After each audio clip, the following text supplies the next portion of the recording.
அருள்மிகு திரிபுர சுந்தரி உடனாய மருந்தீஸ்வர பெருமானுடைய திருவருளை முன்னிட்டு கொண்டு தேவாசிரிய மண்டபத்தில் வீற்றிருக்கின்ற அடியார் பெருமக்களாகிய உங்கள் அனைவர் திருவடிகளையும் வணங்கிக் கொண்டு இன்றைய நாள் சிந்தனையை தொடங்குகின்றேன். தொடர்ந்து ஞான வேள்வி நிகழ்ந்து வருகின்ற இந்த தேவாசிரிய மண்டபத்தில் இன்றைய நாள் வள்ளல் பெருமானை அடிப்படையாக கொண்டு அருட்பெருஞ்சோதி அகவலை சிந்திக்கின்ற நாள். சென்ற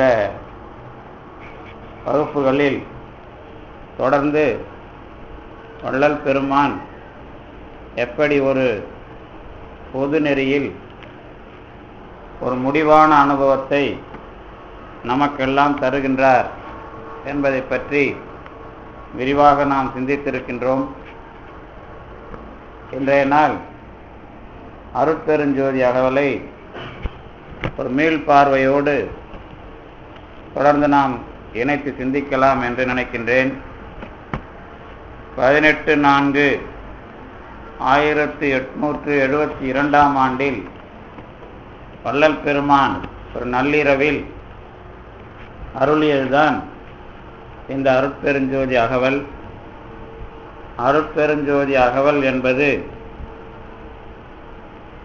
நான் அடிக்கடி சொல்லுவது போல எல்லா தத்துவ விசாரங்களையும் இணைத்து ஒரு முழுமையான தொகுப்பு சிந்தனையை முடிவாக இந்த உலகத்திற்கு தர வேண்டும் என்று முடிவு செய்த திருவருள் வள்ளல் பெருமான் மூலமாக அருட்பெருஞ்சோதி அகவல் என்பதாக ஒரு நூலை நமக்கு தந்திருக்கிறது. நாம் வேதம் தொடங்கி தமிழிலே வந்த அருள் நூல்கள் வரை கடவுளை அனுபவிப்பதற்கு பலவேறுபட்ட நூல்களை பெற்றிருக்கிறோம். ஆனாலும் விரிவான நூல்களின் மூலமாக இந்த உலகம், உயிர், கடவுள் இவைகளை பற்றிய விசாரணையில் ஒரு தெளிவான தொகுப்பு சிந்தனையை, ஒரு மறுக்க முடியாத ஒரு தொகுப்பு சிந்தனையை முடிவான ஒரு நூலாக தர வேண்டும் என்று நாம் உலகத்திற்காக ஆசைப்பட்டால் அப்படி ஒரு நூலாக நீங்கள் அருட்பெருஞ்சோதி அகவலை பார்க்கலாம். அதனால்தான் அருட்பெருஞ்சோதி அகவலுக்கு உள்ளே வள்ளல் பெருமான் எல்லா விதமான விளக்கங்களையும் எல்லா விதமான விசாரங்களையும் இணைத்து வைத்துள்ளார் என்பதை நீங்கள் தொடர்ந்து பார்க்கலாம். இந்த அருட்பெருஞ்சோதி அகவல் வள்ளல் பெருமான் தொடக்கத்திலே அருட்பெருஞ்சோதி அருட்பெருஞ்சோதி அருட்பெருஞ்சோதி அருட்பெருஞ்சோதி என்று 4 தொடர்களை அமைத்து அதற்கு பிறகு அருள் சிவநெறிசார், அருள் பெருநிலைவாழ், அருள் சிவபதியாம் அருட்பெருஞ்சோதி என்பதாக தொடங்கி இறுதியாக போற்றி நின் பேரருள் போற்றி நின் பெருஞ்சீர் ஆற்றலின் ஓங்கிய அருட்பெருஞ்சோதி என்று முடித்து அதற்கு பிறகும் தொடக்கத்தில் சொன்னதைப் போல அருட்பெருஞ்சோதி அருட்பெருஞ்சோதி அருட்பெருஞ்சோதி அருட்பெருஞ்சோதி என்பதாக சொல்லி 1596 வரிகளில் நமக்கு இதை அமைத்து தந்திருக்கிறார். இதெல்லாம் நாம் அருட்பெருஞ்சோதி அகவலினுடைய ஒரு வடிவத்தை பற்றிய சிந்தனையாகவும் அது எந்த அமைப்பிலே நமக்கு தரப்பட்டது என்ற ஒரு உள் நோக்கத்தை அடிப்படையாக கொண்டும் நாம் இவற்றையெல்லாம் மனத்திலே கொள்ள வேண்டும். அடுத்தது வள்ளல் பெருமான் இந்த அருட்பெருஞ்சோதி அகவல் என்ற ஒரு நூலை அருட்பெருஞ்சோதி அகவல் என்ற பெயரால் தர வேண்டிய காரணம் என்ன என்று கேட்டால், இந்த அருட்பெருஞ்சோதி என்ற தொடர் நமக்கெல்லாம் மாணிக்கவாசக பெருமான் முன்மொழிந்து அதற்கு பிறகு வள்ளல் பெருமானால் கொள்கையாக ஆக்கம் பெற்ற ஒரு தொடர். ஆதியும் அந்தமும் இல்லா அரும்பெரும் ஜோதி என்பதாக மாணிக்கவாசக பெருமான் நமக்கு அந்த தொடரை எடுத்து தருகின்றார். தொடக்கத்திலேயே நமக்கு ஜோதி என்பதை பற்றி அல்லது அது ஒரு மின்னல் போன்ற உருவமாக இருப்பது என்பதை பற்றி எல்லாம் காரைக்கால் அம்மையார், திருமூலர் போன்றவர்கள் எல்லாம் நமக்கு சொல்லியிருக்கிறார்கள். ஆனாலும் கடவுள் வடிவம் எப்படிப்பட்டது என்பதை சொல்ல வருகிற காலத்தில் காரைக்கால் அம்மையார் அது அற்புதமான ஒரு உருவம், அற்புத திரு என்பதாக அதை சொல்லி, அது மின் உருவம் என்பதாக சொல்லி, அது இந்த உலகத்திலே இரண்டு வேறுபட்ட ஆண் பெண் என்ற இரண்டு தன்மைகளை கடந்து ஒரு பால் உருவம் இவைகளையெல்லாம் கடந்த ஒரு ஒளிப்பொருளாக நீங்கள் பார்க்க வேண்டும் என்று சொல்லுகிற வகையில்தான் காரைக்கால் அம்மையார் மின்னுருவோ நின்னுருவம் என்பதாக ஒரு அற்புதத்தை நமக்கு எடுத்து காட்டுகிறார். அவர்தான் முதலிலே கடவுள் உருவத்தை ஜோதி அடிப்படையில் அல்லது மின்னல் தன்மையில் நமக்கு எடுத்து காட்டியவர். அதற்கு பிறகு பெருமானுடைய வரலாற்றில் இந்த லிங்கோத்பவர் என்பதாகவோ அல்லது திருமாலும் பிரம்மனும் அடிமுடி கண்ட வரலாற்றை விரிவாக எடுத்து பேசுகிற காலத்தில் திருவண்ணாமலையை இணைத்து அடிமுடி காண முடியாதவர்களுக்கு ஜோதியாக தெரிய வந்த பெருமான் என்று நமக்கு அதை அடையாளம் காட்டுகிறார்கள்.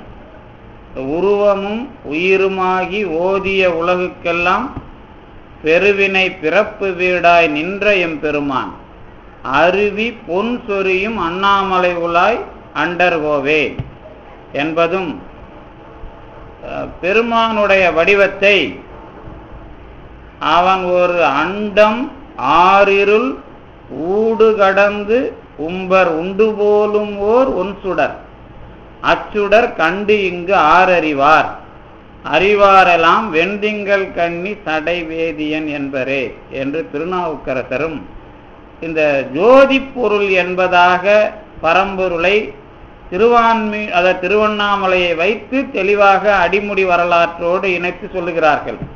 மாணிக்கவாசகரும் பிறகு நமக்கு அதையெல்லாம் விரிவாக திருவண்ணாமலையில் இருந்துதான் திருவெம்பாவை அமைத்து ஆதியும் அந்தமும் இல்லாத அரும்பெருஞ்சோதி என்பதாக அடையாளம் காட்டுகிறார். இதில் என்ன குறிப்பு என்று கேட்டால், ஜோதி பொருளாக கடவுளை காட்டுவது என்பதாக அல்லது கடவுளை அடையாளப்படுத்துவது என்பதாகிய ஒரு அடிப்படை அல்லது திருமாலும் பிரம்மனும் தேட வந்த காலத்தில் திருவண்ணாமலையில் இந்த வரலாறு இதெல்லாம் வரும்பொழுது இதனுடைய நோக்கம் என்ன என்று கேட்டால், திருமூலர் தான் இதை வரலாற்று அடிப்படையில் மிக அழகாக சொல்லுகிறார். திருமூலர் திருமந்திரத்தை பார்ப்பவர்களுக்கு தெரியும். இரண்டாம் தந்திரத்தினுடைய தொடக்கம். முதல் தந்திரத்திலே அற அடிப்படையில் கடவுளை எப்படி நாம் நல்லவர்களாக வாழ்ந்து அடைவது என்பதாகவெல்லாம் தொடங்குகிறார்.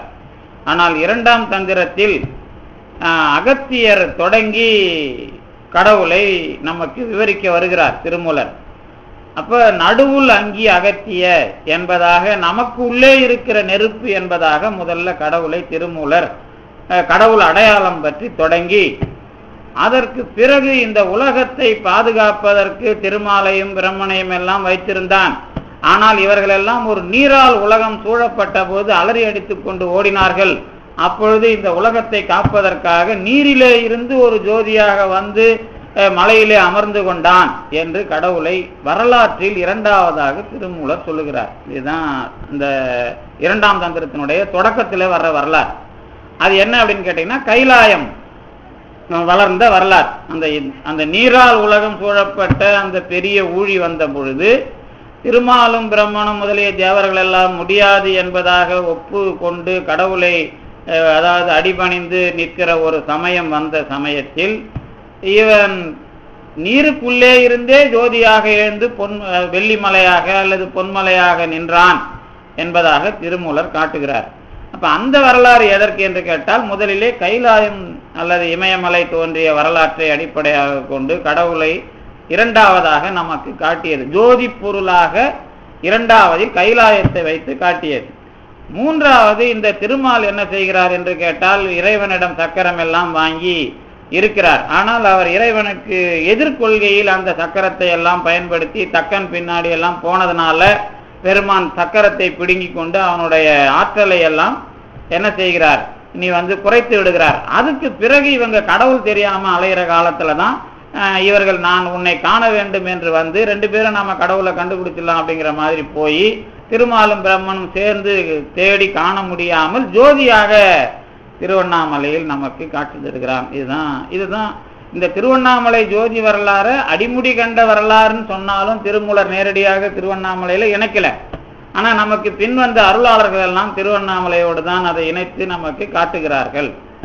இப்ப இதனுடைய நோக்கம் என்ன அப்படின்னு கேட்டா, கடவுள் என்பவரை உருவம் அல்லது பெயர் இவை போன்ற அடையாளங்கள் இல்லாமல் அனுபவிப்பது என்பது ஒரு கொள்கை.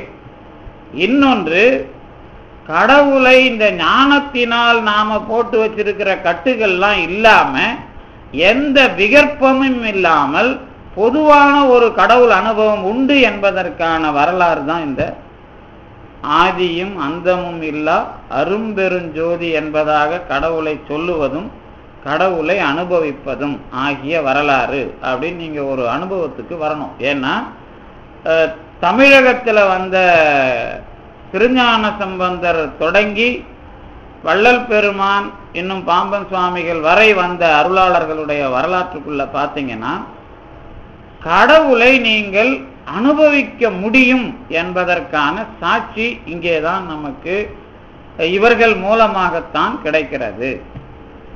இந்த வரலாற்றுக்குள்ள திருஞான சம்பந்தர் தொடங்கி கடவுள் அனுபவத்துக்கு மக்களை தயார்படுத்துகிறார்கள்.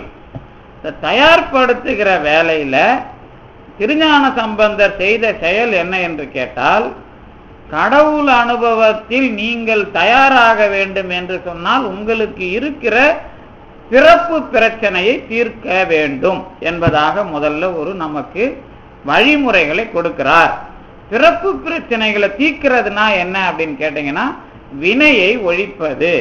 அதுதான் திருஞான சம்பந்தருடைய அனைத்து பாடல்களினுடைய பரவலான செயல்பாடு அல்லது விரிவான செயல்பாடு எதுன்னு கேட்டா, வினையை தீர்த்து கொள்வது. இப்ப வினைங்கிறது ஒரு மொத்தமா நமக்கு கிடைக்கிற ஒரு தொகுப்பு கிடையாது. எப்படி கைரேகை அனைவருக்கும் வித்தியாசமானதோ அதுதான் அவரவருக்குமான வினை. வினைங்கிறது நல்லது கெட்டது நாம பொதுவா சொன்னாலும், வினைங்கிறது அனைத்து உயிர்களினுடைய அறிவை முன்னேற்றம் செய்ய வேண்டும் என்று நினைத்த கடவுளால் அந்தந்த ஆன்மா புரிந்து கொள்ளத்தக்க முறையில் அந்தந்த ஆன்மாவுக்கான நன்மை தீமையை உணர்த்துவதுதான் வினை திட்டம். வினை திட்டம்னா நீங்க ஏதோ தனியா ஒன்ன வச்சுக்கிட்டு பார்க்க கூடாது. ஒரு உயிர், அந்த உயிர் எப்படி ஈடேற வேண்டும் என்று அந்த உயிருக்குள்ள இருக்கிற கடவுளுக்கு தான் தெரியும். அந்த உயிர் ஈடேறதுக்கான பக்குவத்துக்கு ஏற்ற மாதிரி அந்த உயிர் தெரிந்து கொள்ள வேண்டிய முறையில அந்த உயிர் நல்லது கெட்டதை எப்படி உணருமோ அந்தந்த வகையில அந்தந்த உயிருக்காக அந்தந்த உயிர் தகுதியில சொல்லி கொடுக்கிற முறைதான் எது? வினை திட்டம். இந்த வினை திட்டத்தை நீங்க நல்ல அனுபவிச்சீங்கன்னா தான் அத்தனை வினைகளுக்கும் பதிலை சொல்லி அத்தனை வினைகளிலிருந்தும் விடுபடுவதற்கு நமக்கு வழிகாட்டிய முதல்வர் யாரு? திருஞான சம்பந்தர். ஆனா அவரு நமக்கு செஞ்சது இந்த வேலை. இன்னொரு வேலையையும் தெளிவா செஞ்சார். என்ன வேலை செஞ்சார் அப்படின்னு கேட்டீங்கன்னா, தெளிவாக இந்தியாவில் அன்றைக்கு பேசப்பட்டு அன்று வரை திருஞான சம்பந்தர் வந்த காலம் வரை வேதம் தொடங்கி சமணம் பௌத்தம் என்கிற எல்லா தத்துவங்களுக்கும் ஒரு முடிவு கட்டுகிற வேலையையும் திருஞான சம்பந்தர் செய்தார். ஏதோ சமணர்களை மட்டும் அழித்தார், பௌத்தர்களை மட்டும் வாதில் வென்றார், அப்படி இல்லாது.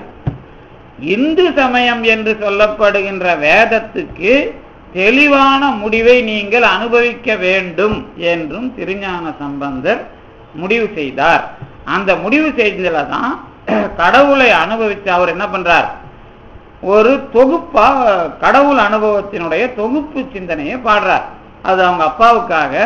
அவங்க அப்பா என்ன வேண்டுகோள், தினந்தோறும் திருமுறை பாராயணம் செய்ய இயலாது மொத்தமானதுனால திருஎழுகூற்றிருக்கை என்ற நூலை திருஞான சம்பந்தர் அவருடைய தந்தையாருக்காக பாடினார்னு வரலாறு. ஆனால் திருஞான சம்பந்தர் என்கிற ஒரு பெரிய அருளாளர், கடவுளை அனுபவித்தவர். கடவுளை எப்படி அனுபவிக்க முடியும், கடவுள் அனுபவத்தினுடைய முடிவு என்ன என்பதை நீங்கள் வேதம் தொடங்கி ஆராய்ச்சி செய்து கொண்டிருக்க வேண்டாம், நான் முடிவாக சொல்ல போகிறேன் என்று தொகுத்து சொன்னதுதான் திரு எழு கூற்று இருக்கை. அந்த திரு எழு கூற்று இருக்கையில என்ன சொல்றார் அப்படின்னு கேட்டீங்கன்னா, மறுவிலா மறையோர் கழுமல முதுபதி கவுனியன் கட்டுரை என்று தன்னை பற்றி சொல்லுகிறார். குற்றமில்லாத வேதத்தை நினைக்கின்ற கழுமலம் என்கிற சீர்காழியை சேர்ந்த கவுண்டின்ய கோத்திரத்து அந்தணனாகிய நான் சொல்லுகிறேன் என்னுடைய கட்டுரை. அதுல என்ன சொல்றார், கடவுள் என்பதனுடைய இறுதி அனுபவம் அல்லது கடவுள் என்பதனோடு நாம் சேர்ந்து எப்படி இருக்கிறோம் என்பதை பற்றி முடிவு கட்டி இருமையின் ஒருமையும் ஒருமையின் பெருமையும் என்று சொல்லுகிறார். இந்த இருமையின் ஒருமையும் ஒருமையின் பெருமையும் என்று சொன்னது என்ன அப்படின்னு கேட்டா, வேதத்துல கடவுள் ஒருவன் தான் உண்டு என்பதை சாதிக்கிறது என்பதாக மற்றவர்கள் எல்லாம் போன காலத்துல அது இல்லை, கடவுளோடு சேர்ந்து ஆன்மாவும் இருக்கும், ஆனால் கடவுள் மட்டும் பெருமை உடையவராக அதை அனுபவிப்பதாக ஆன்மா இருக்கும், அதை தெரிஞ்சுக்கணும் அப்படிங்கிறதுக்கு தான் இருமையின் ஒருமையும் ஒருமையின் பெருமையும் என்று அந்த ஒரு முடிவை தெரிவிக்கிறார். இந்த முடிவை பத்தின பிரச்சனையில இன்னொன்னு என்ன இருக்குது அப்படின்னு கேட்டீங்கன்னா, கடவுள் என்பவர் இந்த உலகத்துல வேற பொருள்களும் இருக்குது அவரும் இருக்குதுன்னு சொல்றாருன்றீங்களே, இதுக்கு என்ன மாதிரி கூடுதலா புரிஞ்சிக்க முடியும் அப்படிங்கறத தான் திருஞான சம்பந்தர் தானாய் வேறாய் உடனானான் அப்படின்னு திருவிழி மேலை பதிகத்துல இந்த பிரச்சனையை தீர்த்து வைக்கிறார். தானாக இருக்கிறான் ஒருவன், அவன் வேறாக இருப்பவற்றில் உடனாக இருக்கிறான்.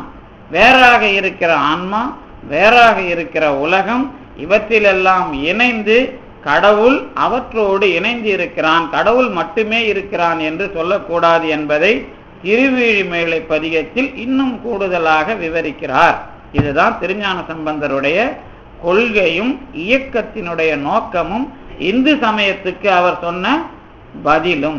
அப்ப வேதம் தொடங்கி வந்த சிந்தனையினுடைய முடிவை திருஞான சம்பந்தர் சொன்ன பிறகு இதே மரபில் வந்தவர்கள் தான் யாரு, தமிழகத்தில் வள்ளல் பெருமானும் அடுத்து பாம்பன் சுவாமிகள் வரை வந்த அருளாளர்கள் அனைவருடைய நடையும் இந்த திருஞான சம்பந்தருடைய முடிவுரையில் இருந்துதான் விரிவாக வளர்ந்தன அப்படின்னு நீங்க தெளிவா மனசுல வச்சுக்கணும்.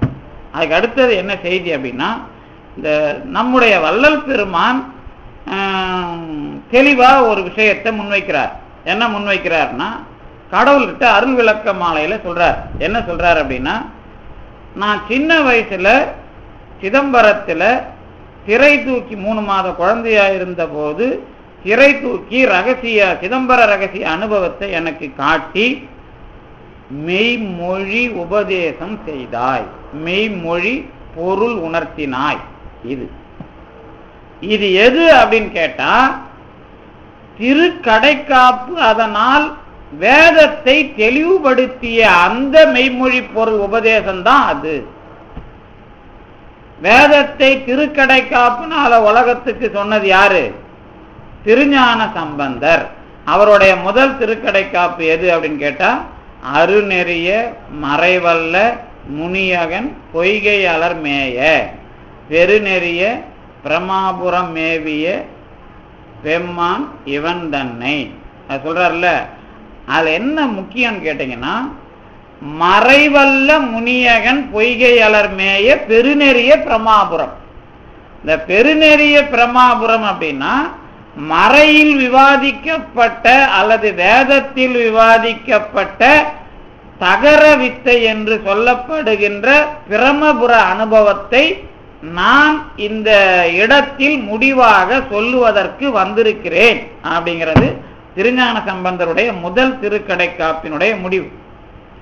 அருநெறிய மறைவல்ல முனியகன் பொய்கை அலர்மேய பெருநெறிய பிரமாபுர மேவிய பெம்மான் இவன் தன்னை அருநெறிய மனம் வைத்து உணர் ஞான சம்பந்தன் திருநெறிய தமிழ் வல்லவர் தொல்வினை தீர்தல் எளிது ஆமே. இது திருக்கடைக்காப்பு, முதல் திருக்கடைக்காப்பு. அதுல என்ன சொன்னாரு? அரிய நெறியாக சொல்லப்படுகிற மறையிலே வல்லவனான நான் முனியகன் பொய்கை அலர் மேய. அப்படின்னா பொய்கை அலர் அப்படிங்கிறது என்ன அப்படின்னு கேட்டா, அலர்னா தாமரையினுடைய அடையாளத்தை அங்க அவர் குறிப்பிடுறார். தாமரை என்கிற வடிவத்தில் இருக்கிறது தான் தகர வித்தை எனப்படுகிற இதய ஆகாயம். அதுதான் தகர ஆகாயம். அதுதான் சிதம்பர ரகசியம் என்பதாக தில்லையில காட்டப்படுகிற விஷயம். அப்ப என்ன அங்க சொல்ல வர்றாரு அப்படின்னு கேட்டீங்கன்னா, பெருநெறிய பிரமாபுரம் அப்படின்னா சீர்காழி அப்படிங்கிறது இல்ல, பெரியவனான கடவுளை அனுபவிக்கிற வித்தை. இது வேதம் சாந்தோக்கிய உபநிடத்துல ஆராய்ச்சி செய்யப்பட்டது. ஆனா இதை திருஞான சம்பந்தர் சாந்தோக்கிய உபநிடத்துல இருக்கிறது தான் நான் எடுத்து எழுதுறேன்னு சொல்லக்கூடாது. ஏன்னா ஒரு பாட்டு பாடிக்கிட்டு இருக்காரு. இப்போ ஒரே விஷயம் என்ன சொல்றாருன்னா, மறைவல்ல. ஏன் வேதத்தை வல்லவன் சொல்றாருன்னா, அங்க சொன்னதுக்கு அனுபவம் இதுன்னு அர்த்தம். இத விரிவா நமக்கு எடுத்து காட்ட வர்றார் வள்ளல் பெருமான். எனக்கு அந்த உபதேசத்துல சொல்லி மறைச்சிலம்பை தெல்லிய மறைச்சிலம்பு அப்படிங்கிறார். வேதத்தை தெளிவாக காட்டுவித்த திருஞான சம்பந்தர்னு வள்ளல் பெருமான் அவரை சொல்றார். அப்படின்னா என்ன அர்த்தம்? வேதத்தில் ஆராய்ச்சி செய்யப்பட்டதனுடைய தகர வித்தையை அனுபவிப்பதுதான் சிதம்பர ரகசியம். அதை எனக்கு 3 மாச குழந்தையில காட்டினேன். அதை இன்னொரு 3 வயசு குழந்தையின் மூலமா பாட வச்சு சொன்னேன். அதுக்கப்புறம் ஒரு வாக்கியம் கொடுக்கிறாரு யார்? வள்ளல் பெருமான். 3வது, நான் கருவுற்ற நாள்ல இருந்து நான் என்ன நினைச்சேனோ அதுவும் அதுதான். நான் கருவுல நினைச்சேன்ல மெய்மொழி உபதேசம், மெய்மொழி பொருள், அந்த விஷயமும் இதுதான். அப்ப இந்த 3ம் சேர்ந்த ஒண்ணுதான். வள்ளல் பெருமான் வெளிக்கு உள் வெளி கடந்து சும்மா இருக்கும் சுகன் அனுபவிக்கிற விஷயம். இந்த தகர வித்தை அப்படிங்கிறதுல சொல்ல வந்தது அனுபவமாக திருஞான சம்பந்தரால் வந்து அதை அனுபவிச்சு அதை விரிவா உலகத்துக்கு காட்டணுங்கிற ஒரு வரலாறு யாருடையது? வள்ளல் பெருமானுடையது. வள்ளல் பெருமானை இப்படி புரிஞ்சிக்காதனாலதான் பாம்பன் சுவாமின் ஒருத்தர் வந்து தகராலயம்னே ஒரு புக் எழுதினார். அவரை படிச்ச பிறகுதான் திருஞான சம்பந்தர் எதை பேசினார், இவங்கெல்லாம் எந்த வழியில வந்தாங்க அப்படிங்கிறது நமக்கு விளங்குகிறது. இதுதான் வரலாறு. இப்ப வள்ளல் பெருமானுடைய வரலாறுல நாம என்ன தெரிஞ்சுக்கணும் அப்படின்னு கேட்டா, இன்னும் வள்ளல் பெருமான் ஆளுடைய பிள்ளை அருள்மாலை எழுதுறாருல, அதுக்குள்ளெல்லாம் அந்த உயிர் அனுபவம், தான் உற்றிடல், இதெல்லாம் பேசும்போது பார்த்தீங்கன்னா இந்த கடவுள் அனுபவத்துல கடவுளோடு சேர்ந்து நானும் அவனும் பிரிவில்லாமல் இந்த உலகத்தில் இருக்கிற வரலாற்றை திருஞான சம்பந்தர் மூலமாக பெற்று இவர் அனுபவமாக தனி கொள்கையாக விளக்குகிற ஒரு மரபு யாருக்கு வருது? அந்த வாய்ப்பு வள்ளல் பெருமானுக்கு வருகிறது. இப்படி நீங்க பார்த்தீங்கன்னா கடவுளினுடைய வரலாற்றுல வள்ளல் பெருமான் எப்படி வர்றார்? திருஞான சம்பந்தர் அனுபவிச்ச அனுபவம். ஆனா திருஞான சம்பந்தர் அதே அனுபவத்தை உலகத்துக்கு சொல்லல. ஏன் சொல்லல? திருஞான சம்பந்தர் உலகத்து பிரச்சனை வினைய தீர்க்க வேண்டிய பிரச்சனை. ஏன்னா அன்னைக்கு கடவுளுங்கிறவரை அனுபவிக்க முடியாம யார் பண்ணா? சமணனும் பௌத்தனும் இந்து சமயத்தை தப்பா படிச்சவன். அப்ப கடவுளை அனுபவிக்க வைக்கணும்னா என்ன பண்ணணும்? முதல்ல உங்களுக்கு இப்ப நீங்க இப்ப மற்ற சமயத்துக்கு போனீங்கன்னா இப்படிலாம் தீட்சை அந்தந்த முறையெல்லாம் சொல்றாங்கல்ல, அந்த மாதிரி அன்னைக்கு எல்லா மக்களும் கடவுளை அனுபவிக்கணும்னா பிறப்புக்கு காரணம் என்ன, அந்த காரணத்தை எப்படி தீர்க்கிறது, இதுல தெளிவடைகிறது முத வேலை. அதுல இருக்கிற அனைத்து சிக்கல்களையும் தீர்க்கிற ஒரு வலிமை வாய்ந்த குரு முதல்வர் தான் யாரு? திருஞான சம்பந்தர். அதுக்கு பிறகு என்ன நடக்குது அப்படின்னு கேட்டீங்கன்னா, கடவுள் அனுபவத்துல ரொம்ப தெளிவா திருஞான சம்பந்தரும் திருநாவுக்கரசரும் வேலை செஞ்ச பிறகு கடவுளை அனுபவிச்சவன் ரொம்ப பெரியவன் அப்படிங்கிறத ஒருத்தர் காட்டுறார். யாரு? சுந்தரர். கடவுளை அனுபவிக்கிறதுக்கு இருக்கிற தடையை நீக்கிறதுக்கு 2 பேரும் வேலை பார்க்கறாங்க. அதுக்கு பிறகு கடவுளை அனுபவிச்சிட்டீங்கன்னா நீங்க ரொம்ப பெரிய ஆளு அப்படிங்கிறது சுந்தரமூர்த்தி சுவாமிகள் வந்த வரலாறு. அதுக்கப்புறம் நேரா கடவுளையே அனுபவிக்கிறதுனா என்ன, இந்த வினையை விட்டு கடவுள் அடியாருங்கிறதெல்லாம் நீங்க போறது. ஆனா கடவுளை அனுபவிக்கிற முறையில உங்களுக்கு என்னென்ன பிரச்சனை இருக்கு, நேரா கடவுள் உங்களை எப்படிலாம் மாத்தி கொண்டு வர்றார், எப்படிலாம் நீங்க வளர்றீங்க அப்படிங்கிறத காட்டினது யாரு, மாணிக்க வாசகர். அப்ப இந்த வேலைலாம் முழுசா ஆயிடுச்சு. சேக்கிழார் வந்து இதெல்லாம் தொகுத்துட்டார், இதெல்லாம் வரலாற்றெல்லாம் தொகுத்துட்டார். ஆனா சேக்கிழார் காலத்துக்கு பிறகு திருஞான சம்பந்தர் செஞ்சு வச்ச வேலையும் சேக்கிழார் சொன்னதோடைய முக்கியத்துவமும் இல்லாம போச்சு. அப்ப என்ன நடக்குது, மற்ற சமயம் வந்துருச்சு, அப்புறம் வந்து இஸ்லாம் வந்துருச்சு, எல்லாம் தலை காட்டி இங்க தலகால் தெரியாம எல்லாரும் இருக்கிறான். அப்ப ஒருத்தர் வரார், யாரு, அருணகிரிநாதர். அவர் தான் இன்னைக்கு குரு பூஜை, நேத்துல இருந்து இன்னைக்கு அவருடைய குரு பூஜையை நாம சொல்லி அனுபவிச்சுட்டு இருக்கிறோம். அருணகிரிநாதர் வந்து என்ன பண்றாருன்னா, முதல் விஷயம் ஒண்ணு வச்சிடறார், திருஞான சம்பந்தர் முருகனுடைய அவதாரம், முடிஞ்சு போச்சு. இப்ப நீங்க சைவமா முருகனான்லாம் கேட்க கூடாது. திருஞான சம்பந்தரை யாரா பாத்துறாரு, முருகனாவே சொல்லிடுறாரு அருணகிரிநாதர். அதே மாதிரி திருவண்ணாமலை கோபுரத்திலிருந்து கீழே விழுறார், அந்த ஊர்ல யார் காப்பாத்துறது, முருகன் தான் அவரை காப்பாத்துறான். சிவபெருமான் காப்பாத்தினாரா முருகர் காப்பாத்துறான்னு பட்டிமன்றம் வைக்க கூடாது. முருகப்பெருமான் காப்பாத்தினார்னா என்ன அர்த்தம் கேட்டா, ஜோதி பொருளாக இருப்பது அங்க முருகன் அர்த்தம். இப்ப நீங்க இது கடவுள் பிரச்சனை கிடையாது, இதுக்கெல்லாம் பதில் திருமூலரே சொல்லியிருக்கிறார். என்னென்ன, அதோமுக தரிசனம்னு ஒரு தலைப்பை எழுதி அதோமுக தரிசனத்துல 2 விஷயத்துக்கு முடிவு சொல்றார். ஒண்ணு, நஞ்சு சாப்பிட்டது அதோமுகம், விஷத்தை சாப்பிட்டது பிரதோஷ காலத்துல அதோமுகம். இன்னொன்னு, சூரபதுமனை அழித்ததும் அதோமுகம்.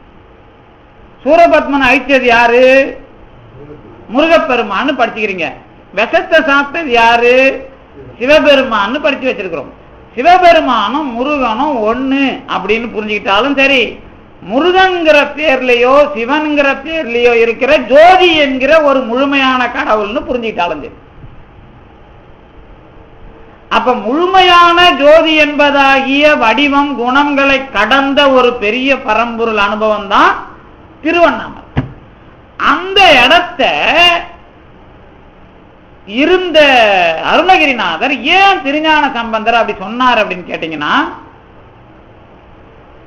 பெரிய கடவுளுக்குள்ள நாம போய் அனுபவிச்சா நமக்கும் பேரு ஊர்லாம் இல்லாம அந்த கடவுள் நிலையில இருந்து இந்த உலகத்துக்கு வேலை செய்யும். சுந்தரர்னு பேரு யாருக்கு, நம்ம சுந்தரமூர்த்தி நாயனார். எந்த பேர் வருது, கைலாயத்துல இருந்த அதே பேர் இங்க வருது. யார் கொண்டு வந்து சேர்த்தது, நம்பியாரூரர் தான் வீட்டுல வைக்கிறாங்க. ஆனா சுந்தரர்னே பேர் வருது இல்ல, எப்படி வருது? அதே மாதிரி இப்ப திருஞான சம்பந்தரும் முருகரையும் நீங்க அருணகிரிநாதர் எப்படி சொன்னார்னு பாருங்க. கடவுளோட பேர் தானே சுந்தரர், எங்க சோமசுந்தரன் அவர் தானே பேர் வாங்கி வச்சிருந்தார். ஒரே தடவை அழகா இருந்தார்னு வேற சொல்லுவோமே, கல்யாணத்துக்கு முன்னாடி கண்ணாடியில காட்டுறது, உடனே அவரே ஆசைப்பட்டு கண்ணாடியில வான்னு சொன்ன மாதிரிலாம் எழுதி வச்சுக்கிறோம்ல. என்ன அர்த்தம் அப்படின்னு கேட்டீங்கன்னா, சுந்தரன்னா என்ன அப்படின்னு சுந்தரமூர்த்தி சுவாமியே பாடியிருக்கிறார். அதுக்கு என்ன சொல்றாருன்னா, கடவுள் வடிவத்துல எனக்கு ரொம்ப பிடிச்ச வடிவம் எதுன்னு கேட்டா, சுந்தரனாய் தூ மதியம் சூடுவது சுவண்டே. சுந்தர கோலத்துல ஒரு முழுமையான நிலாவை வச்சுக்கிட்டு ஆடிக்கிட்டு இருக்கிறான் அப்படிங்கிறார். தூ மதியம் சூடிக்கொண்டு இருப்பவனுக்கு பேரு சுந்தரன்னு பேர். அவரு தான் அதை 2 இடத்துல அதை சொல்றார் சுந்தரமூர்த்தி சுவாமிகள் பதியத்துல. அதுக்கு என்ன அர்த்தம் கேட்டீங்கன்னா, பௌர்ணமி நிலா முழுமை நிலானா என்ன, கரை என்கிற ஆணவம் இல்லாத சுத்த ஆன்மாவோட அடையாளம் முழுமதி. கரை இல்லாத ஆணவம் இல்லாத தூய ஆன்மா அல்லது சுத்த ஆன்மாவினுடைய அடையாளம் முழுமதி. இந்த முழுமதிய தலையில வச்சுதான்னா என்ன அர்த்தம்? அடியவர்களாக இருக்கிறவரை தலைமையில வச்சுக்கிட்டு ஆடிக்கிட்டு இருக்கிறான்னு அர்த்தம். சுத்தமான அடியவர்களை தான் தலையில வச்சுக்கிட்டு ஆடி இருக்கிறான். பிரதோஷத்தோட வரலாறு என்ன? சுத்தமான அடியவர்களுக்கு நடுவுல தான் ஆடிக்கிட்டு இருக்கிறான். புரியுதா இப்ப உங்களுக்கு? சுத்தமான அடியவர்களை தலையில வச்சுக்கிட்டு ஆடி இருக்கிற சுந்தர கோலத்தை விரும்பினதுனால அவருக்கு சுந்தரர்னு பேர். யாருக்கு? சுந்தரமூர்த்தி சாமிக்கு. அதை விரும்பினதுனாலதான் நீ அடியார் கொள்கையை பாடு அப்படின்னு அனுப்பி வைக்கிறான். இப்ப நாம இந்த சமுதாயத்துக்கு ஏதாவது செய்யணும்னு நினைச்சா நாம என்ன நினைக்கிறோமோ அது நல்ல விஷயமா இருந்தா அந்த கொள்கை நிறைவேறதுக்கு அடுத்த பொறுப்புல நம்மளை அனுப்பி வைப்பான், அல்லது இந்த பொறுப்புல அதுக்கு ஒரு வாய்ப்பு கொடுப்பான். இதுதான் கடவுள் திட்டம். நம்மளை வச்சுதான் வேலை பார்ப்பார். அந்த மாதிரி சுந்தரர் இறைவனுடைய கோலத்துல அடியவர்களை தலைமையில் வைத்து கொண்டாடுகிற அந்த கோலத்தை விரும்பியதனால் அவருக்கும் சுந்தரர்னு பேர். இப்போ அதே மாதிரி திருஞான சம்பந்தரை முருகன் என்ற முழுமைக்குள்ள போனதுனால முருகனுடைய அவதாரங்கிறாரு அருணகிரிநாதர். அவ்வளவுதான். முருகனே அவதாரம் எடுக்கிறது இல்ல, முருகன் என்ற முழுமை ஜோதிக்குள்ள அனுபவம் பெற்றிருந்த திருஞான சம்பந்தர் தான், அந்த தகுதியுடைய திருஞான சம்பந்தர் தான் இங்க நமக்கு வேலை செஞ்சார் அப்படின்னு திருஞான சம்பந்தரை அருணகிரிநாதர் காட்டுறாருன்னா என்ன அர்த்தம்? நாம சின்ன விஷயமா இந்த உலகத்துல அவரை பார்க்க கூடாதுன்னு அர்த்தம். அவரு பேரை அந்த மாதிரி சொல்லிட்டு இப்ப நான் முருகன் எனக்கு அருள் பண்ணா இப்ப நான் உலகத்துக்கு ஒரு விஷயம் சொல்ல போறேன். என்ன விஷயம் சொன்னாரு? அருணகிரிநாதர் விஷயத்தை தாய்மானவர் சொல்றார். அருணகிரிநாதர் என்ன வேலை பார்த்தாருன்னு சொல்றார் தெரியுமா? கந்தர் அனுபூதி பெற்று கந்தர் அனுபூதி சொன்ன எந்தை. இப்ப நான் ஒரு அனுபவத்தை பெற்றுட்டு உங்களுக்கு என்ன பண்றேன்? கடவுளை அனுபவிச்சுட்டு நான் உங்களுக்கு கடவுளை கொடுக்கலாமா அல்லது நீங்க கேட்டதை கொடுக்கலாமா? இப்போ ஒரு சித்தர் இருக்கிறாருன்னு வச்சுங்களேன், கடவுளை அனுபவிச்சுட்டு இருக்கிறார். அவர்கிட்ட போய் நீங்க அனுபவிச்ச கடவுளை கொடுங்கன்னு கேட்பீங்களா, இல்ல என் நோய் போகணும் எனக்கு காசு வேணும்னு கேட்பீங்களா? இதுதான் ஃபர்ஸ்ட் ஸ்டெப்.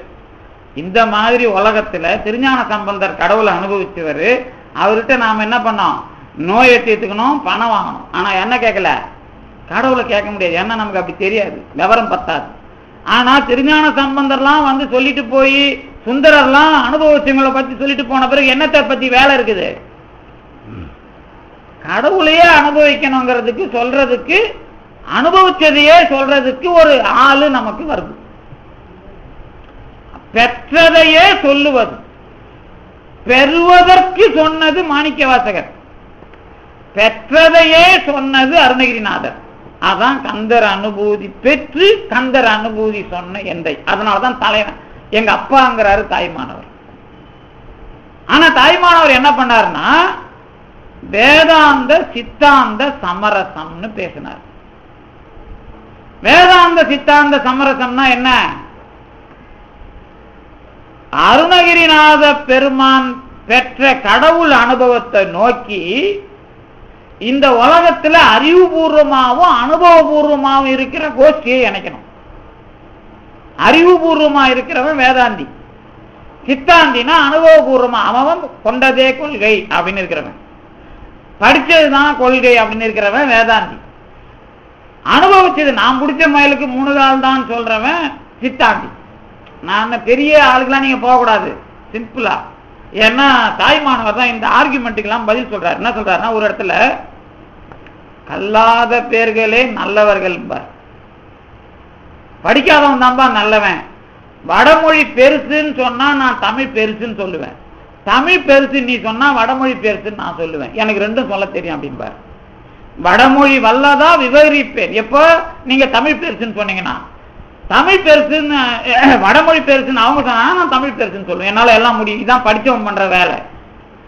ஆனா கல்லாத பேர்களே நல்லவர்கள் எழுதி இந்த ரெண்டு பேரு விஷயமாவும் போகாம அனுபவத்துக்கு அவன் தயாராயிருப்பான் அப்படின்னு எழுதினார். அதுக்கு பேர் தான் நன்னிலை அப்படின்னு ஒரு அடைமொழி கொடுத்தார்.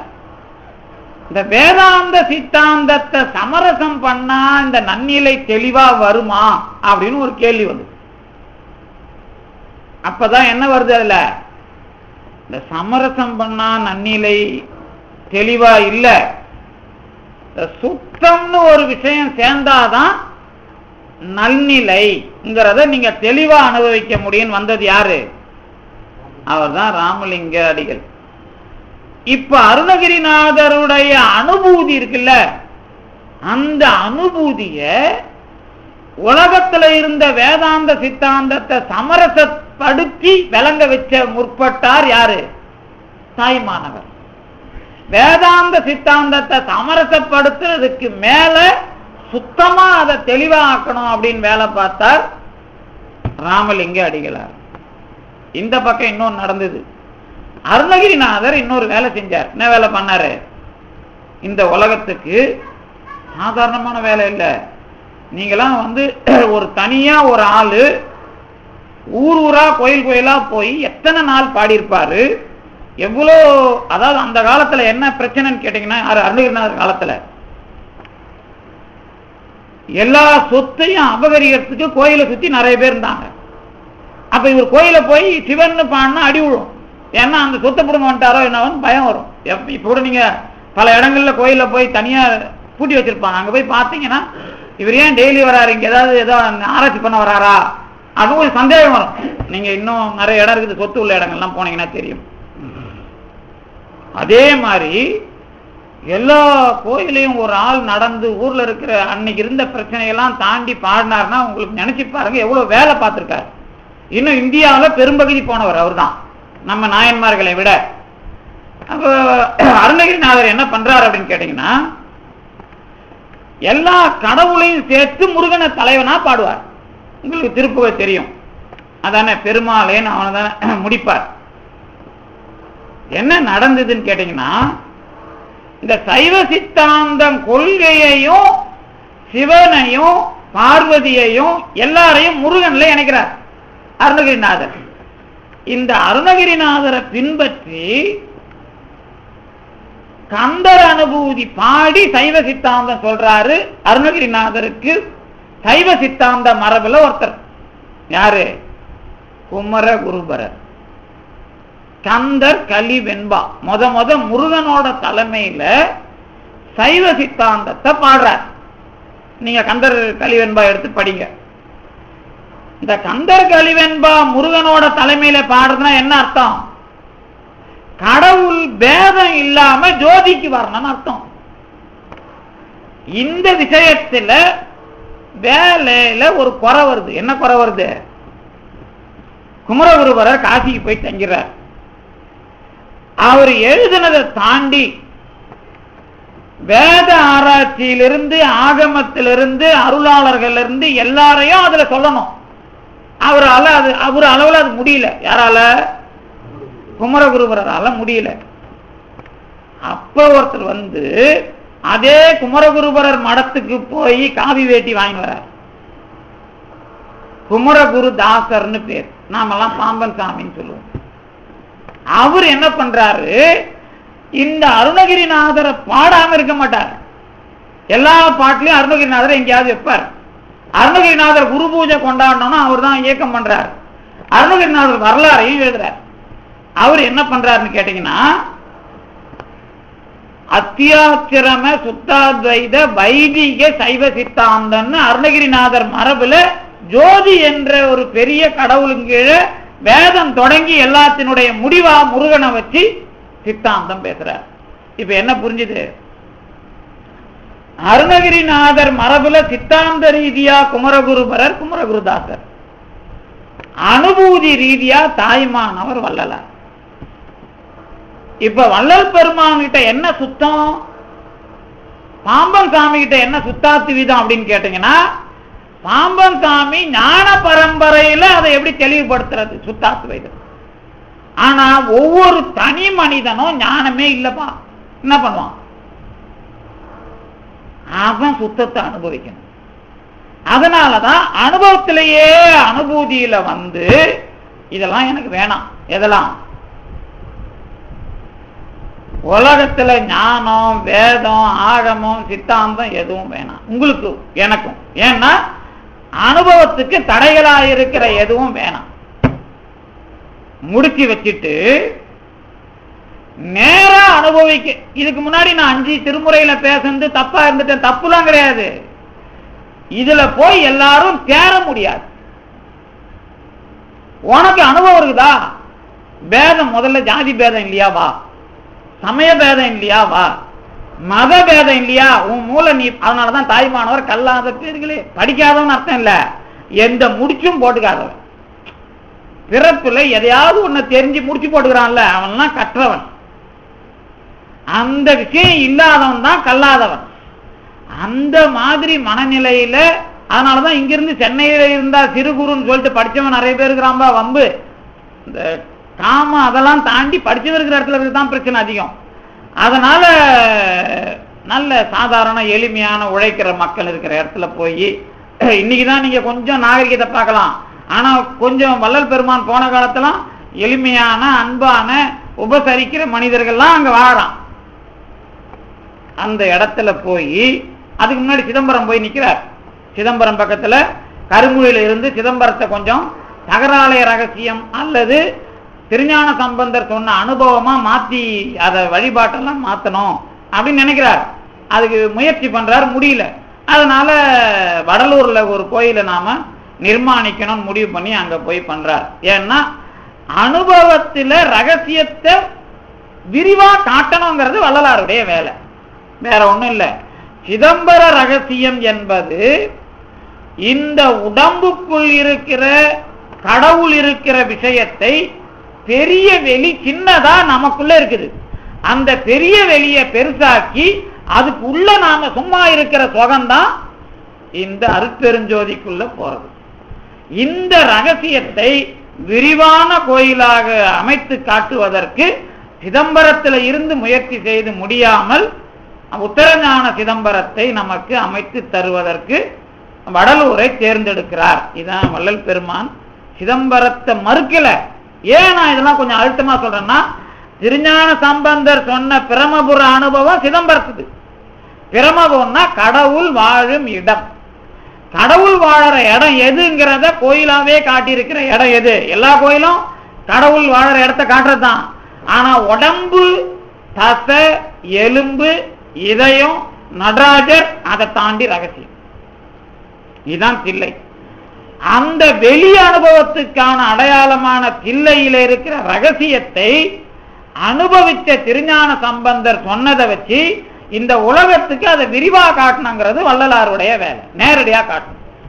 அதுக்கு ஞானங்கிற தடையை இல்லாம இயற்கை உண்மையாகவே இதை உலகத்துக்கு காட்டணும் அப்படிங்கிறதுக்கு தான் வடலூரை தேர்ந்தெடுத்து அமைக்கிறார். இது வள்ளல் பெருமான் வந்த மரபு.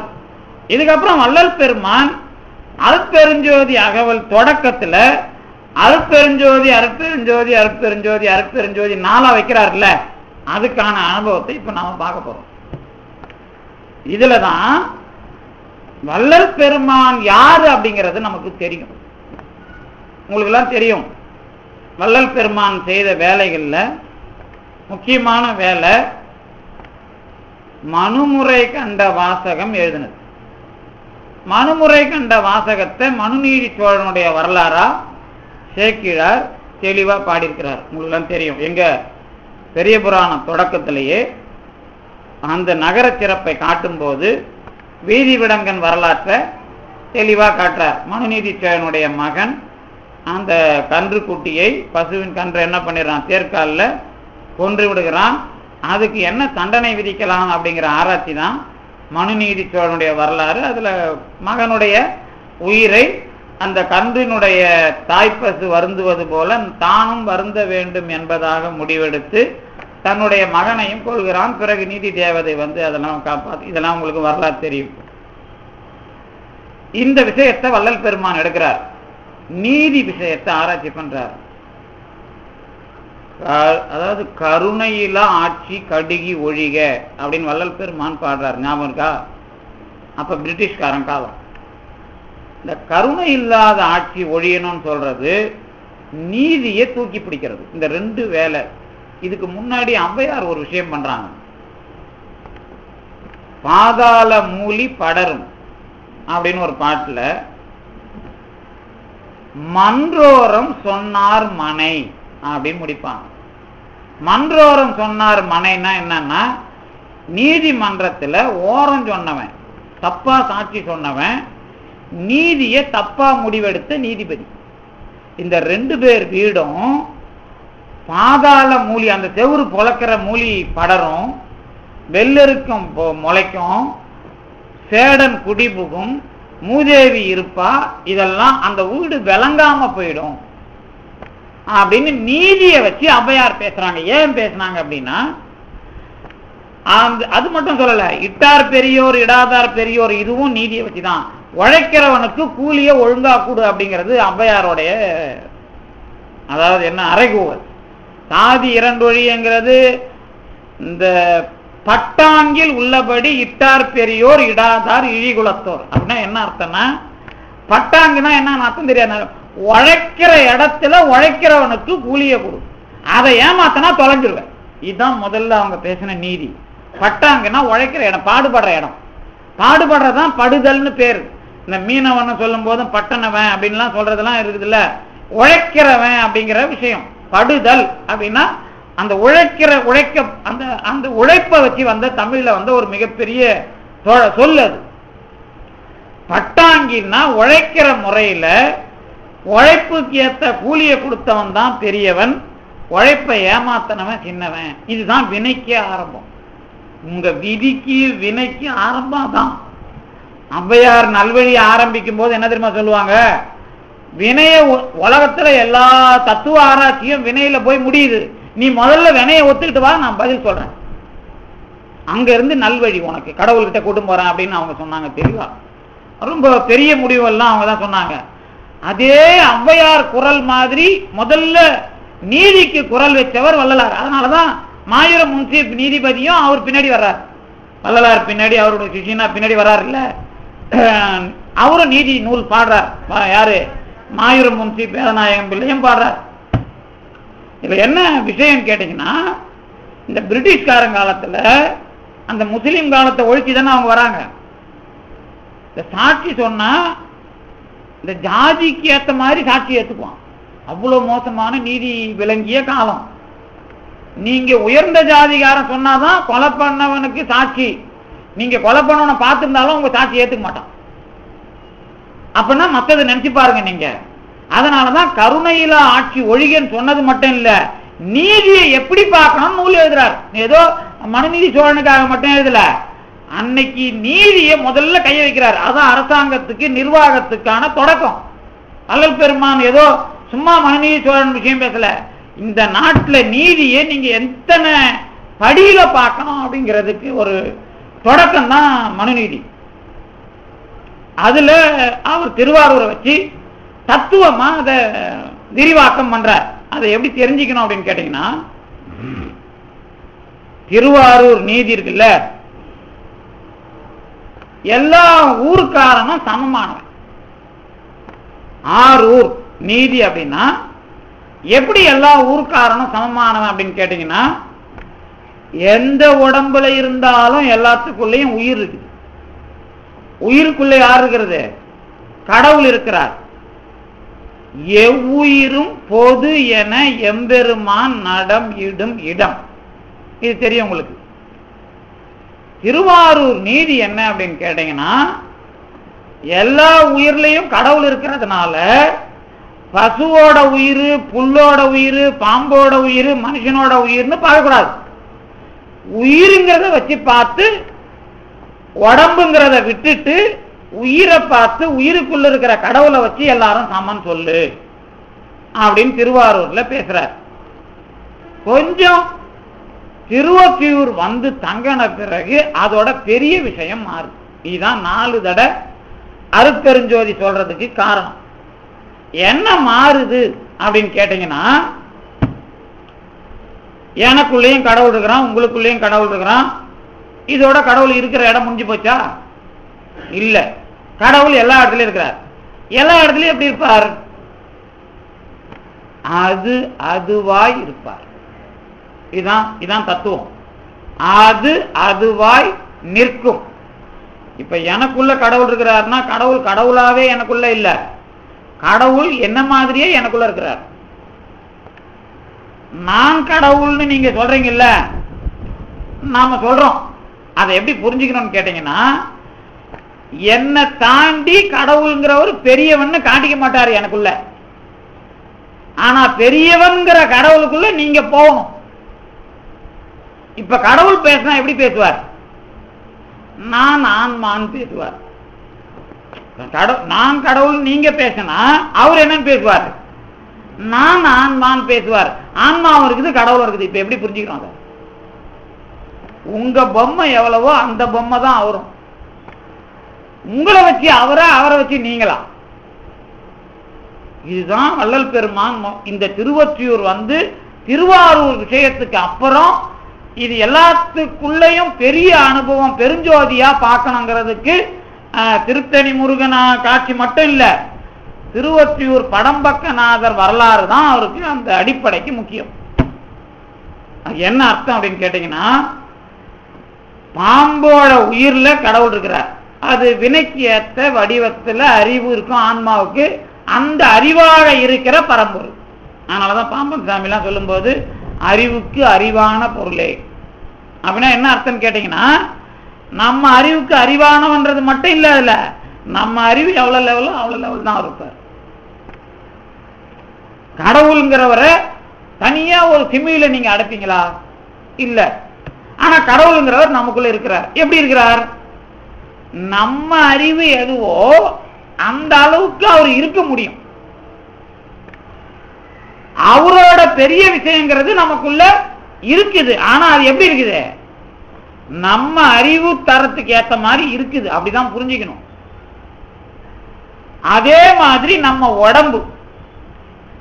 உடம்புல இருக்கிற கடவுள் வேற, நம்ம கிட்ட இருக்கிற கடவுள் வேற அப்படின்னு நீங்க புரிஞ்சுக்கணும். ஏன் புரிஞ்சுக்கணும்னா, அதுவாய் இருக்கிறவன் கடவுள். இப்ப இந்த புத்தகம் இருக்குன்னு வச்சுங்க, இந்த புத்தக வடிவத்திலேயே கடவுள் இருப்பார்.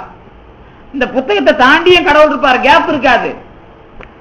இந்த புத்தகத்தினுடைய விளிம்பிலையும் இருப்பார், புத்தகமாகவும் இருப்பார். எப்படி புரியுது? தண்ணிய புத்தகத்தில் ஊறப்பட்டா தெரியும் உங்களுக்கு. புத்தகத்திலையும் தண்ணி இருக்கும், புத்தகத்தை தாண்டியும் தண்ணி இருக்கும். அந்த மாதிரி கடவுள்ங்கிறவர் எல்லாத்துக்குள்ளயும் இருக்கிறார். எல்லாத்துக்குள்ளயும் ஒரே மாதிரியா இல்ல, அதுவாகவும் இருக்கிறார், அதை தாண்டி இருக்கிறார். எல்லாத்தையும் தாண்டி இருக்கிற கடவுளுக்கு பேரு அகம்னு பேர். ஆன்மாவுக்கு உள்ள இருக்கிற கடவுளுக்கு பேரு அகப்புறம்னு பேர். ஆன்மாவை தாண்டி உடம்புக்குள்ள இருக்கிற கடவுளுக்கு புறம்னு பேர். இப்ப நான் இங்க உட்கார்ந்து இருக்கிறேன்ல, இங்க நான் மைக்கும் உங்களோட சம்பந்தப்பட்டு இருக்கிறேன்னா இங்க எந்த கடவுள் வேலை செய்யறார்? புறப்புறம்னு பேர். என்னுடைய உடம்பை தாண்டி உங்களோட இந்த இடத்தோட நான் படிச்சு பேசணும், இங்க நீங்க உட்காரணும்னா இந்த செட்டிங்ஸ்குள்ள கடவுள் இருக்கணும். இது ஏன் ஏரியாவுக்குள்ள இப்படி இருப்பார், அவங்க ஏரியாவுக்குள்ள அப்படி இருப்பார். இதுக்கு பேர் புறப்புறம். இந்த நாளும் இருக்கணும்.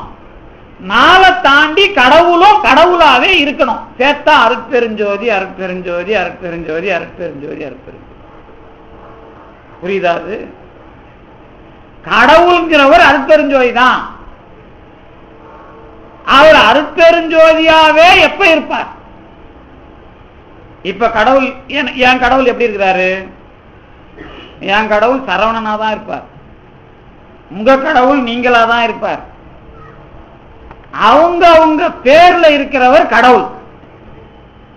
அவங்க உடம்போட அடையாளத்தில் இருக்கிறவரும் கடவுள். ஆனா அந்த பொருள் இருக்குது, கடவுள் இருக்கிறார். இது புரிஞ்சதுனாதான் வள்ளலார் புரியும். இது புரிஞ்சாதான் இருமையின் ஒருமைன்னு திருஞான சம்பந்தர குருவா வள்ளலார் சொன்னார். கடவுளும் ஆன்மாவும் ஒண்ணுன்னு நாம சொல்லக்கூடாது, கடவுளும் இந்த உலகமும் ஒன்னாயிடுதுன்னு சொல்லக்கூடாது. ஒன்னாவதுன்னா எப்படி சொல்லணும் அப்படிங்கறதெல்லாம் அப்பதான் புரியும். இல்லைன்னா புரியாது, கடைசி வரைக்கும் புரியாது. இது தெரியலன்னு சொன்னா திருஞான சம்பந்தர் தொடங்கி வள்ளலார் வரைக்கும் ஏன் வந்தாங்கன்னு தெரியாது. கடவுள் என்பவன் எல்லாவற்றிலேயும் இருக்கிறான். கடவுள் அவராகவும் இருக்கிறார், எல்லாவற்றிலும் இருக்கிறார், எல்லாமும் இருக்கிறது. இது எல்லாம் எப்படி தெரியும்? இதுக்கு பேர் தான் திருஞான சம்பந்தர் திருவிழிமேலையில சொன்னது, தானாய் வேறாய் உடன் ஆனான். தானாய்னா அவனா, வேறாய் உடன். இந்த உலகத்துல அவனுக்கு வேறாய் இருக்கிறதோட உடனா இருப்பான். அவன் இல்லாம அதுவும் இல்லை, ஆனா அவனை தாண்டி அதுவும் இருக்குது. அவன் இல்லாம எதுவும் இல்லை, ஆனா அவனை தாண்டி வேற ஒண்ணும் இருக்குது, அதுவும் அவன் இல்லாம இல்லை, அது அதுவாக இருக்கிறான்.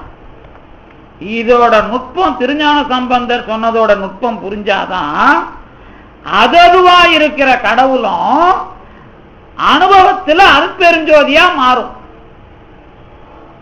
எது? இதுதான் வெளிக்கு உள் வெளி கடந்து சும்மா இருக்கிற சுகத்துக்குள்ள போறது. அதோட வரலாறு இப்ப திருவொற்றியூர்ல சொல்லிடுறேன் பாருங்க. திருவொற்றியூர் லிங்கம் இருக்கு இல்ல, படம்பக்கநாதர் அல்லது எழுத்தறியும் பெருமாள் அல்லது அவர் யாரு தியாகராயர், இதெல்லாம் பேர் வச்சிருக்கிறோம்ல. தியாகராஜர்னு உள்ள இருக்கிறவருக்கு இல்ல, எழுத்தறியும் பெருமாள், ஒற்றி பெருமான், அப்புறம் படம்பக்கநாதர், இதெல்லாம் உள்ள இருக்கிற திருவொற்றியூர் பெருமாள் லிங்கத்துக்கு பேர். அது லிங்கம் கிடையாது, பாம்பு புத்து. அந்த பாம்பு புத்து வணங்கப்படுகிற இலிங்கம் அல்லது ஒளி உடையதாக தெரிகிறது. இலிங்கம்னா தோன்றுவது, விளங்கி தோன்றுவது. ஒளி உடையதாக நமக்கு தெரியுது அப்படின்னா என்ன அர்த்தம் அப்படின்னு கேட்டீங்கன்னா, இப்ப நீங்க பாக்குற புத்துல கடவுள் தெரிகிறார்னு அர்த்தம். வெறும் புத்துல தெரிவாரா அப்படின்னா இல்ல இல்ல, அதுக்கு உள்ள இருக்கிற பாம்பு அப்படிங்கிற உடம்பும் கடவுளா இருக்குது. வெறும் பாம்பு மட்டுமா? இல்ல இல்ல, பாம்பு என்கிற உடம்புக்குள்ள இருந்தது பாரு ஒரு உயிர், அதுவும் கடவுளா இருக்குது. கடவுள் அங்க கடவுளா இருக்கிறார். கடவுள் என்கிற அகம் புறப்புறம் வரை கடவுள் தன்மையிலேயே இருந்தால் அருட்பெருஞ்சோதி. கடவுள் என்கிறது அகமா இருந்துகிட்டு அகப்புறங்கிற ஆன்மான்னு இருந்தா அது அங்க கடவுள்ங்கிறது முழுசா வராது. ஆன்மா தனியா இருந்து அது மேலைய பாக்குதுன்னு அர்த்தம். ஆன்மா தனியா இருந்து அதோட வேலையை பார்க்குதுன்னு சொல்றப்ப கடவுள் ஆன்மாவாகவே இருப்பார். கடவுள் கடவுளாகவே நீங்க சேரணும். இப்ப நான் போய் திருஞான சம்பந்தர் ஒரு அனுபவத்தை கொடுக்கிறார் அப்படின்னு வச்சுங்களேன், அவர் என்ன அனுபவத்தை நீங்க அவர்கிட்ட கேட்டு வாங்குவீங்க? திருஞான சம்பந்தர்கிட்ட யாராவது ஒரு பாட்டு பாடி நோய் தீர்றது கேட்பீங்க, இல்ல பணம் வேணும்னு கேட்பீங்க. முக்கியமா ஒரு பதிகத்துல என்ன பண்றாரு, திருநீலகண்ட பதிகத்துல முக்கியமான ஒரு விஷயம் சொல்றார். அவ்வினைக்கு இவ்வினையாம் என்று என்ன சொல்றாரு, அகுது அறியீர். இந்த வினைக்கு இந்த வினைன்னு சொல்ல முயற்சி பண்றீங்கல்ல, முடியாது. உய்வினை உனக்கு வராம இருக்கணும்னா கைவினை செய்து எம்பிரான் கடல் போற்றுங்கள். இதுதான் அவர் கொடுக்கிற முடிவு. அந்த வினைக்கு இந்த வினைன்னு சொல்லிக்கிட்டு பண்றீங்களே, உய்வினை நாடாது இருப்பது ஓணம். உங்களுக்கு நீங்க செஞ்ச வினை உங்களுக்கு வராம இருந்து தடுக்கிறதே ஒரு மாதிரி உங்களுக்கு தடை. அவர் தான் அந்த தடையை முதல்ல சொன்னவர். அதனால நீங்க என்ன பண்றீங்கன்னு கேட்டா, உங்க செயல்ல தடை இல்லாம விஷயத்துக்கு வரணும். இதை எடுத்தது யாரு? இயற்கை உண்மைக்கு தடைகளாக இருக்கிற எல்லாத்தையும் நீங்க நீக்கணும். அது எப்படி முடியும்? கடவுள் எப்படிப்பட்டவரோ அந்த செயல்ல நீங்க வேலை பார்த்துருங்க. உங்க செயல் வினை தீர்க்கிறதுக்கு நீங்க கோயிலுக்கு போய் அர்ச்சனை பண்றீங்களா, சாப்பாடு போறீங்களா, இதெல்லாம் எனக்கு தெரியாது. கடவுள் என்ன நினைக்கிறார்னா எல்லா உயிரும் நல்லா இருக்கணும்னு நினைக்கிறாரு. அப்ப எல்லா உயிரும் நல்லா இருக்கணுங்கிறதுக்குள்ள நீ எப்படி வர்ற? இதுதான் தடைகளை நீக்குகிற வழி. நேரா வள்ளலார் ஏன் அதை சொன்னார் அப்படின்னா, கடவுளுக்கு பேரு சிவம்னோ முருகனோ இதெல்லாம் வைக்காம ஜோதி அப்படின்னு கடவுளை காமிச்சிட்டா அதுக்கு தனிப்பெருங்கருணை தான் அதோட குணம். அந்த குணம் எப்படி செயல்படுதுன்னு கேட்டா எல்லா உயிர்களும் இன்புற்று வாழணும், அது நோக்கம். அப்ப நீங்க அந்த கடவுள்கிட்ட போனாதான் உங்க உடம்புலயும் அதே கடவுள் வரும், உங்க உயிர்லயும் அதே கடவுள் வரும், நீங்க இருக்கிற இடத்துலயும் அதே கடவுள் விளங்கும். உடம்பு பாம்போட உடம்பை பொறுத்த வரைக்கும் கடவுள் எப்படி இருப்பார்? அடுத்த பிறப்புல அது என்ன உடம்பு வாங்கணுமோ அது இல்லாம பாம்போட உடம்பா இருந்து அந்த பாம்பை வாழ வைப்பார். அதான் உங்களுக்கு சொல்லுங்களே சார், உதாரணம் அடிக்கடி திருமுறை எப்படி நமக்கு கிடைக்கணுமோ செல்லெத்தி போச்சா? ஆமா. எவ்வளவு எப்படி கிடைக்க வேண்டுமோ அப்படி கிடைக்க வைத்தார் பெருமான். சரிதானே? அப்புறம் அருணகிரிநாதர் பாட்டு எவ்வளவு பாடினாலும் எது கிடைக்கணுமோ அதை கிடைக்க வச்சார். ஏத்துக்கிறீங்களா இல்லையா? ஏத்துக்கிறோம். அதே மாதிரிதான் நம்ம உடம்ப எந்த மாதிரி வேலை வாங்கணும் நீங்க முயற்சி பண்ணாலும் நடக்காது. உங்க ஞானம் எது வரணுமோ அதுக்கு அந்த உடம்பு இருக்கும். இதுதான் பிறப்பு. இந்த வடிவமும் உடம்புல கடவுள் இருந்தாதான் நடக்கும். ஏன் ஞானம் பெறணும்னா சிவம் சக்தி என் ஆன்மாவில் எப்படி இருக்குதோ அப்படிதான் நடக்கும். நான் இருக்கிற இடத்துல இங்க விளங்குதுன்னா இதே விஷயத்தை காய்கறி மார்க்கெட்ல போய் பேச முடியாது. இங்க இருக்கிற சிவம் அதை விளங்க வைக்கும். இந்த சிவம் ஏன் சிவம், என் உடம்பு சிவம், இதெல்லாம் தாண்டி எந்த அடையாளமும் இல்லாத பெரிய கடவுள் அனுபவம் வந்தா அதுக்கு பேர் என்ன? அருட்பெருஞ்சோதி, அருட்பெருஞ்சோதி, அருட்பெருஞ்சோதி, அருட்பெருஞ்சோதி. நாலா சொல்றது அகம், அகப்புறம், புறம், புறப்புறம். இந்த நாலுக்குள்ளேயும் பெரிய கடவுள் வரணும். அதை ஞாபகம் வச்சுக்கணும். நீங்க இந்த நாலு இப்பவும் இருக்குது, ஆனா அது லெவல்ல வேற வேற. இந்த நாலும் பெரிய ஜோதி என்கிற அருட்பெருஞ்சோதி அனுபவமா மாறினாதான் வெளி முழுவதுமாக இருக்கிற கடவுளுக்குள்ள நாம இருக்கிறோம் அர்த்தம். இப்ப நீங்க படிச்சு பாருங்க, அருட்பெருஞ்சோதி அகவலுக்குள்ள அருட்பெருஞ்சோதி, அருட்பெருஞ்சோதி, அருட்பெருஞ்சோதி, அருட்பெருஞ்சோதி, அருட்பெருஞ்சோதி 4 தடவை வருதா? 4 தடவை ஏன் சாமி சொல்லணும்? அவ்வளவுதான் விஷயம். 4 வேறுபாடையும் இருக்க வைக்கிறாரு.